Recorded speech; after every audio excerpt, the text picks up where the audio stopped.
Señal directa.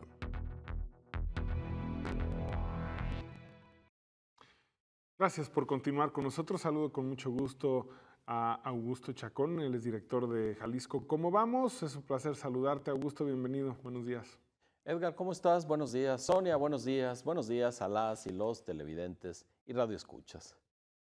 Si se me diera la suerte de tener a mi merced a los 39 diputados y diputadas de la 61ª legislatura del Congreso de Jalisco, y al decir a mi merced me refiero solo a su capacidad de escuchar, y me regalaran un tiempo, digamos tan largo como el que generosamente me conceden Canal 44 y Radio Universidad de Guadalajara, les diría, hoy que tienen en sus manos una oportunidad única, una como la que no se le había presentado al Poder Legislativo del Estado en muchos años, tampoco a los otros dos poderes.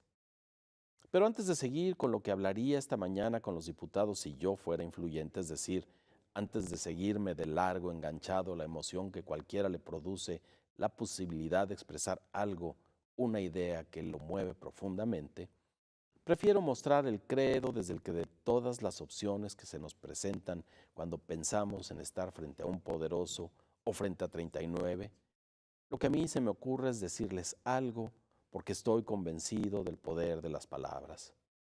Una noche oscura, lejos de la ciudad, alzamos la vista al cielo y miramos el portento que es el universo. Podemos quedarnos callados, pero es imposible no pensar validos de las palabras. Estrellas, Vía Láctea, infinito, soledad, indefensión, melancolía. Estas, desde cierto estado de ánimo, u otras, viajes espaciales, conquistas, saber a ciencia cierta qué es lo que observamos, reacciones nucleares, la mezcla del espacio y del tiempo y aún así, misterio profundo, acongojante y para algunos, Dios. En unos segundos podemos contarnos, viendo a la porción de universo que nos es dado contemplar, quiénes somos, qué buscamos, qué nos mueve o nos asusta.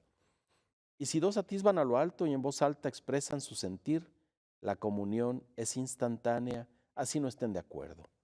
Con las palabras como herramientas, sin dejar de ser y sin movernos, podemos abarcar al todo y comunicarlo para luego, ya con los pies en el espacio concreto de cosmos que nos atañe, maravillosamente terrícola, percibir que ese instante en el que podemos ser algo más, en otro sitio, se lo debemos a las palabras, a la emoción que encuentra su causa en las palabras. Para nuestra mala suerte, este saber respecto al poder de las palabras no es exclusivo de quienes se asombran por el hecho mágico de estar vivos, de que las sociedades existan, o al constatar prodigios por todas partes, de las laboriosas hormigas al ubicuo Internet. Hoy, está claro, los perversos que de la codicia hacen su centro entienden que torcer el sentido de las palabras les rinde beneficios. Mienten seguros en que mienten, pero lo que les importa es que los demás les crean. Afirman yo no fui con tal desfachatez cuando las evidencias los exhiben y recurren a la artimaña del sí, pero no. Por ejemplo, es mi responsabilidad, pero no es mi culpa. Sí, las palabras son poderosas, ni los violentos que matan, secuestran, roban y corrompen se resisten a quedarse meramente en la elocuencia de sus actos. Buscan a toda costa pervivir a través de una narración propia y dejar indeleble el sentido del léxico que pergeñan. Con mi credo más o menos expuesto, tal vez torpemente descrito, volveré al comienzo, al supuesto en el que, por las artes de un genio de esos que conceden deseos, tengo los oídos de los 39 legisladores del Congreso de Jalisco a mi merced. Les diría algo como esto. Las decisiones políticas en el país a lo largo del siglo que abarca la Constitución que todavía nos rige, más o menos, se han centrado en consentir a grupos pequeños de interés, ya sea en la misma clase política o en la iniciativa privada, a algunos socios de los anteriores en el extranjero o a las distintas clientelas locales que hacen posible que acuerdos no escritos como los que acabo de citar se sostengan, sindicatos, agrupaciones partidistas y, de pronto, medios de comunicación. Incluso cuando ciertas políticas públicas que han tratado de dirigirse a otros conjuntos, a los vulnerables, a los pobres, a las mujeres, a los indígenas, no terminan por desuncirse de los pequeños grupos de interés que permanentemente median para ganar. Son más beneficiados, por poner un ejemplo, los proveedores de la cruzada contra el hambre que los hambrientos. Los primeros miden el efecto de la tal cruzada en los jugosos dividendos que exprimen a sus contratos con el gobierno. Los segundos pasan a ser estadística y su condición prevalece. Claro, sostener este arreglo convenenciero ha supuesto torcer leyes, brincarlas y simular la justicia con el método de arreglar todo con palabras en el discurso político y en la mercadotecnia que se basa en la repetición machacona de una realidad. Espuria para los oyentes, objetiva para los dicientes. Solo que este estado de cosas ya no es concebible. Al empuje de su inconformidad recurrente, la sociedad ha ganado algunas cosas. Por ejemplo, la transparencia, por ejemplo, que a tiros y tirones prive una idea a un incipiente de los derechos humanos. Por ejemplo, el deseo de la igualdad, por ejemplo, la hipercomunicación entre la gente del común, que no admite censura, y una dosis apreciable de libertad de expresión en no pocos comunicadores, con lo que hoy se respira una presión social intensa, potenciada porque los ciudadanos no se sienten seguros. Su patrimonio, por magro que sea, y su vida, ahora están también en el juego de la precariedad. Esta presión tiene vías de escape a través de la gobernanza y del diálogo, pero si estos no muestran efectos en el corto plazo, digamos en la merma de la corrupción, la presión puede dar con salidas de las que el crimen organizado ya pone en práctica. El caso es que hoy ustedes, señoras y señores diputados, tienen en sus manos la oportunidad de conceder un golpe de timón contundente, dar vigencia a la trama legal más ambiciosa para los ciudadanos del sistema estatal anticorrupción y nombrar a las y a los mejores en la comisión de selección.